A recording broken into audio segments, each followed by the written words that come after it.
Hi, I'm Dr. Mike Acanfora. Welcome to the Health and Wellness in Bayonne show. Today I have with me Sarah Anfora. Hi, Dr. Mike. Hey, Sarah, how are you? I'm doing well. Great to see you. Good to see you, How many too. times have we taped this show? About 12, I think. 12, yeah, that's good. So we pretty much know exactly what we're going to say, and I hope this one is as good as the other ones. So tell us a little about your journey. Like, how did you get here? Not like driving your Hyundai over here. Like, how did you get to become a yoga instructor? Well, I've always been a creative person. Mm-hmm. I consider myself, that's my side of the brain that works best, I Absolutely. guess. And I guess I started out on my wellness journey before I even knew it was a wellness type of path that I wanted to pursue. I was always involved in theater as a kid and doing very creative things, dancing school, and always an active kid. And I wound up eventually going to graduate school for theater, for acting. I have my MFA in acting. Awesome. And while I was there, I was introduced to different forms of body work, the Alexander technique, Feldenkrais method, yoga. And at that time, I had started to see you for chiropractic care. And so there was something about the yoga thing that I was like, I think I like this. Okay, we'll just tuck that back there, keep that in mind. And so I was in Hoboken one day by myself, just walking around town, and I saw a little sign for this studio. And so I went in. I was like, oh, let me take class. I have some time. And it was one of those moments in life. One of my favorite people, Oprah, right? She calls it an aha moment. It was one of my aha moments. I took a class with this one instructor, and I left and I was like, okay, all right. There's something about this that I need to find out more. I need to go again. So I went again the next day, and I went again the next day, and I went again and again and again. And I wound up at that studio, who I still work for today. I wound up doing an immersion program, and then I went right into a teacher training program. Wow. So the first teacher training program I did was a 200-hour certification, which is the basic level. It's like the college of yoga. Of yoga, okay. And right now I'm in 500-hour training, so adding on another 300 hours to my 200 hours. So, and that brings me here today. I teach several classes a week. I manage a yoga studio. I still pursue my acting and my singing. To express myself in that way, and so that's. It's funny, when you came to work in the office, part of the requirement was you had to sing for us. Not today. Not today. Maybe later at the end. That's brilliant. Tell me a little bit more about this training. Now, do you do it online? Do you go away? Are there classes? Is there retreats? Like, what is the actual education part of it? Sure. So I did it in person, right? I would go. All different schools break it down in different ways, but we would do one weekend a month and then one day out of the month. So it was a pretty intensive weekend. And it's broken down. There's set requirements. So you have to do a certain number of anatomy hours, philosophy, the asana, the physical practice of yoga, doing that, assisting, teaching. Doing different hands-on assists, they call it. There are some places that offer online stuff, but I don't like that. It's interesting. Right. Yoga is a very personal thing, and so that makes it very impersonal, I think. Absolutely. Yeah. I mean, I don't doubt that it has merits, but that in-person live training, I mean, that goes without saying. And so the training that I'm doing now, the second level, the 500-hour, I do up in Massachusetts at this place called Kripalu. Kripalu was an ashram for many years. It's no longer just an ashram. There are people that live there as part of their that program, but they have day-long programs, weekend-long programs about all different things. Wonderful. wellness Yep. and health and food, the Sure. way you eat. You know, I always urge everyone to go there for anything. You can That's find awesome. something for everyone. So I go there like 10 days at a time. Okay. For chunks at a time to do the That's 500 awesome. hour. How far is that from Bayonne? It's like 3.5. Probably should be closer to 4 hours. Gotcha. Okay. Driving. Yes, Yeah. driving. Very good. So tell me a little bit about the yoga that you utilize, and tell me like how many types of yoga is there? Well, there are a lot of different kinds of yoga. Okay. So you'll hear a lot of different terms thrown out there. Okay. And people who are newer to yoga are always like, what are these words? So you'll hear Hatha yoga. Sure. So that's kind of like the big heading. Yes. And then from there, you'll have all different branches. So that just means like the physical practice of yoga, Gotcha. the poses. And then from there, you'll have Bhakti yoga, Iyengar yoga, Bikram yoga, Vinyasa yoga. So they're all just a different school Okay. of that one of Hatha yoga. Okay. So Hatha Yoga is the parent corporation, Yeah. and then all of the subsidiaries Yeah. or what is that called? The little companies that are under it. Right.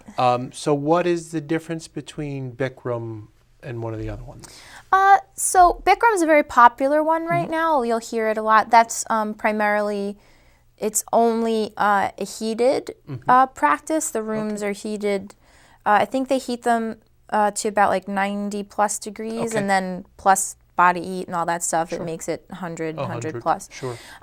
So that's a very specific type of yoga. You'll go in, you'll have the same, I'm not sure because it's not my style. I think it's like 28 poses. They're always in the same order. Okay. The room's always the same temperature. You Okay. go in, do your thing. That's that. And there's a method to it. And Sure. his name is Bikram, Okay. who developed that type of yoga. Vinyasa yoga is pretty much what a lot of people practice. It's meaning that it incorporates the breath and the movement of the body to work together. Okay. It'll be more of like a flowing practice. You'll Sure. typically hear people use that word. Okay. Iyengar, Ashtanga, they're all created by different people, and Okay. some are very alignment heavy, some are very, Jiva Mukti is a whole lifestyle. It's a beautiful thing. Okay. It's, when you're really practice true Jiva Mukti, you'll be a vegetarian, you'll be, you'll buy certain things Sure. and use certain products, and, the practice of yoga is very rigorous when Yes. you go to class. Okay. So they all have a different style. So I always encourage people to do as many types as you can when you're Sure. starting out, Sure. because not each type of yoga is for each person. Right. Some people like heated classes, some people don't. Okay. Yeah. So what are you practicing? I primarily practice vinyasa. Okay. Like that's primarily what I teach, and I'm being trained in Kripalu yoga. Okay. Up at Kripalu, that's a specific type of yoga that people will practice. Kripalu yoga is really about that there's room for it all in the room. Okay. Interesting. We all are coming from a different place in Sure. life, and as long as we're all safe in the poses and our alignment, right? It might feel good for you to have your arm in a certain way, Okay. and it might not feel good for someone else to have it. So as Right. long as the basic, alignment of that, it's speaking in terms of the specific class Yes. atmosphere, Yes. the class structure. There's room for creativity in the practice, and that's what Interesting. I like. Yes. Yeah. So it goes right back to your creative Yeah. side, Yeah. which is neat. It really plays Yeah. into your personality. Yeah, I tend to teach more of like a flowing practice, and more of like, you'll hear me say a lot in my classes, does this feel right in your body today? Or, maybe it felt good yesterday and not today, and that's perfectly fine and okay. And or maybe try if you roll your shoulder while you do this, Okay. see how that feels in your body Sure. too. And there's training that goes with that, or is that the like instinctual side of your teaching? I think some of it's training based and some of it's instinctual, because I also grew up as a dancer. So I also, besides yoga, one of the classes I kind of combine dance and yoga together for a Okay. class that I teach. Sure. So that's really a free form movement class. And Okay. yeah, a lot of it, as I teach more and more, right, we learn constantly as we teach. Right.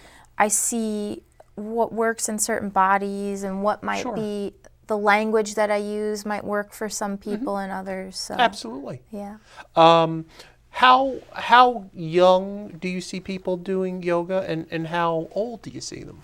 Well, typically, the average ages in my classes range from early 20s to I have people in their 60s. Okay. I have a wide range of people that I teach. Very good. But everyone's doing yoga now, Sure. which I think is just so wonderful. That is you know, wonderful. kids are doing it. Babies and moms bring the infants to Yep. do it. Senior citizens now are doing it, and doing a lot of chair yoga classes, Sure. incorporating that. Military is incorporating it. They're just not calling it yoga in different ways, and Right. there have been great studies that have shown, the influences on so many different groups. Sure. Talk Yeah. to me about some of that science. Like, what are studies showing about people who practice yoga? Let's see. We'll take prenatal, for Sure. example. A lot of women who practice yoga while they're pregnant, are able to have a more relaxed birth, An let's easier say, childbirth, an easier sure. childbirth, Sure. and it's not just because, great, they've had the physical workout, they've been Yes. able to stay physically healthy, but it helps you to stay calm. Right. And I haven't had a child yet, Right. but I've heard a lot of women say that they say that their baby's such a calm baby. Sure. Fascinating. It's a correlation, Yeah. I think. Absolutely. Yeah. Absolutely. What about the stuff, because you know that, like with Facebook, I'm always posting articles, and some of the things that I've read, like with blood pressure, that it really helps dramatically with lowering blood pressure. And I think that's brilliant, because this country has a serious blood pressure problem. So I think that these are things that, when we look at lifestyle, these are things that we really need to pay attention to. And like you said, the prevalence of it in the last 5 years Yeah. has grown dramatically. Yeah, it's grown dramatically, and what's funny is yoga was created as a practice for men, and now, especially in our country, it's dominated by women. Sure. And so, I was just watching a movie the other day called Yoga Woman. It just came out, and just about this very same thing. A lot of us will come to the practice for more vain reasons, right? Our physical, Sure. wanting to get in shape or Sure. look a certain way or be Yes. flexible. And then you're there and you realize all the other benefits, on your mind, on your spirituality, on your anxiety, on your Sure. blood pressure. And if you're that's why I really like finding out what's right for your body Sure. at that time on Sure. that day, and if you're working with specific, like if you're working with high blood pressure, Yep. right? Practicing yoga in a way that's proper and okay for Sure. you to do, just because there's certain things you shouldn't do if you have certain stuff going on. Sure. And it's such a beneficial practice. Awesome. Talk about what you just glossed over that, but anxiety. And I mean, you've seen that in Myself. in yourself and, Yeah. and other people Yeah. who you teach, correct? Yeah. I mean, anxiety, it's like the word we see everywhere today, Sure. right? Everyone deals Yes. with it, right? If you're alive, you're dealing with anxiety Sure. in a way. Yep. Some of us more than others, but I've really found it's been so beneficial for me to be able to see something happening, feel something arise, and instead of just letting that thing or that feeling overcome me, take over, I'm able to be like, okay, this is something that's happening right now. What's really happening? Right.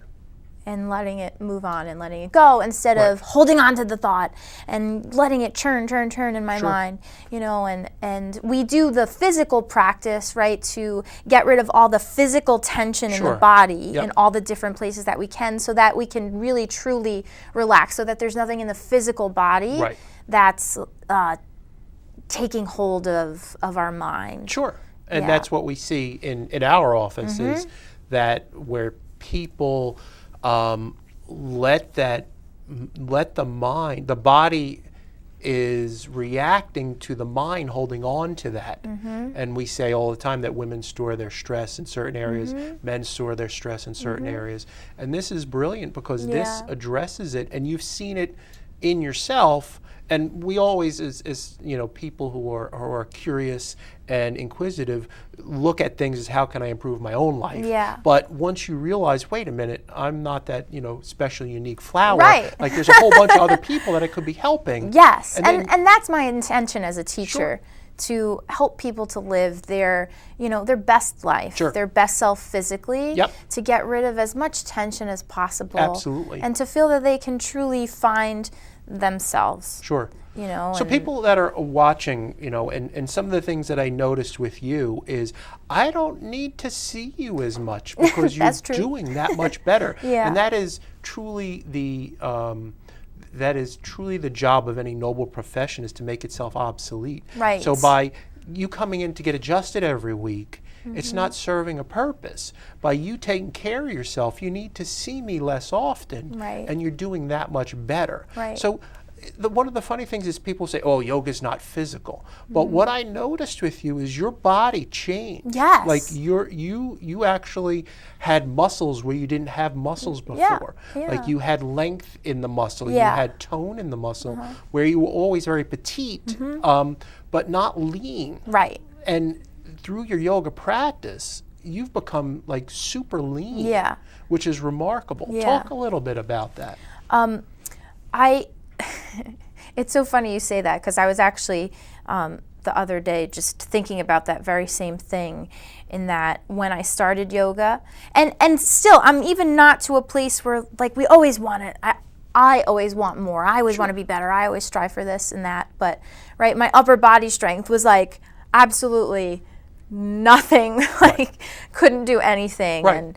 And through learning through one of my very good friends and favorite teachers, this male teacher who has really helped me through proper alignment and through repetition, right? Yes. Coming back to the practice and starting at the basics, and right, because I can try to jump into doing a handstand, Sure. but really, am I engaging the proper muscles? Am I doing it right? Correct. Am I, you know, building those muscles over time? And that's the great thing about it. I think for people who need to see tangible results, you can see them if Sure. you dedicate yourself to Right. it. Right. Yeah, and Absolutely. the other thing to speak in that same place, like, it is for all different bodies, though, and I think that for someone who is petite, Yep. I can be the stereotype of like, oh well, yoga comes easy to you. that's You know, funny. I like, didn't even think of you that. know, Sure. you're small.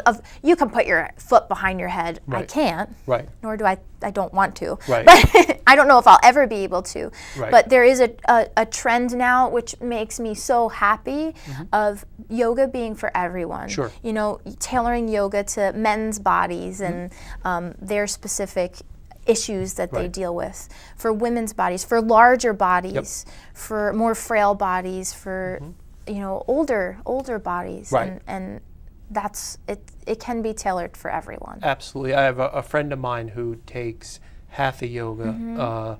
What's the one that's hot yoga? Bikram. It's sometimes Bikram. it's just hot yoga. Yeah, It's not Bikram and yoga. says, you know, you want to work out?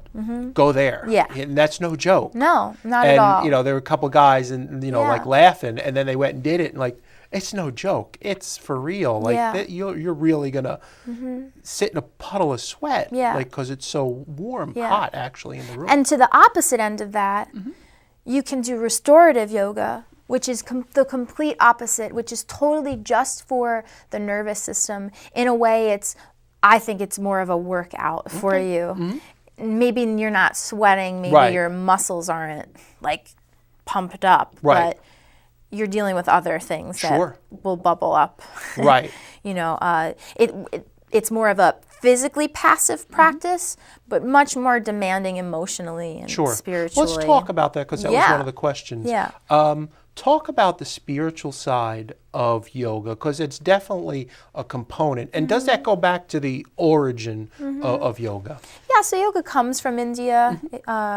It comes from a spiritual place. And I'll just start with this, that it doesn't have to be a spiritual practice. You know, Right. a lot of people, when I started really doing yoga, they're like, you're joining a cult, you're joining, not Right. at all. Right. You know, it can be a spiritual thing for you. It can be a physical thing Sure. for you.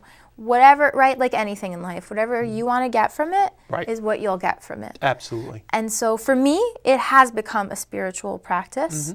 It is my way that I connect with God, Yep. my higher power, and making myself someone who can be of service to this world. Sure.